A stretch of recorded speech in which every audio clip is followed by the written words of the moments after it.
ওয়ালাইকুম, কি অবস্থা? সবাই কেমন আছেন? আশা করি আল্লাহর সুস্থ ভালো আছেন। আপনাকে দর্শক আমি ভালো আছি। দেখেন, আমাদের এটা 12 মাসে আঙ্গুর ফল গাছ। তো এই যে দেখেন, এই গাছে আঙ্গুর ফল ধরতেছে। তো এটা হলো 12 মাসা আঙ্গুর ফল গাছ। এই দেখেন কি পরিমাণ আঙ্গুর ধরছে। এই যে দেখেন, এগুলো আঙ্গুর, সম্পূর্ণ আঙ্গুর। এগুলা বড় আরে নাই, এগুলা 12 মাসা গাছ। শীত আইছে, শীতের মধ্যে এগুলো আঙ্গুর ধরতেছে। যে দেখেন, এটা হলো 12 মাসা গাছ।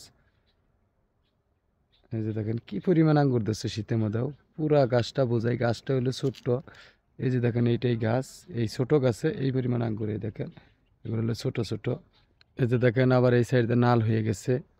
মানে একই গাছ, কয় নমুনার আঙ্গুর। এটা হলো 12 মাসা গাছ। এই দেখেন, এই সাইডে নাল হয়ে গেছে।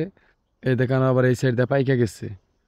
তো মানে একই গাছ, কয়েক নমুনার জাত। আবার এই যে দেখেন, ইয়া ইয়া গুগুয়ে খাইয়া ফেলাইতেছে। এই যে দেখেন পাকছে তো এগুলা। এটা হলো 12 মাসা জাত। মানে আবার এই যে দেখেন, এই যে আরেক জোকা মধ্যে কাঁচাও আছে, পাকাও আছে। এই যে দেখেন, একই গাছে কয় নমুনার ফল। এই দেখেন, কাঁচা পাকা বাঞ্জা। এটা হলো 12 মাসা গাছ। যদি কারো এরকম জাতের আঙ্গুর ফল গাছ লাগে, তো সবাই আমাদের সাথে যোগাযোগ করবেন, যাদের যাদের লাগবে। তো আমরা ইনশাল্লাহ পৌঁছায় দেওয়ার চেষ্টা করবো। দেখেন গাছটা বুঝাই। তো যদি ভিডিওটি ভালো লাগে, সবাই লাইক শেয়ার কমেন্ট করবেন। সবাই ভালো থাকবেন। আসসালামু আলাইকুম।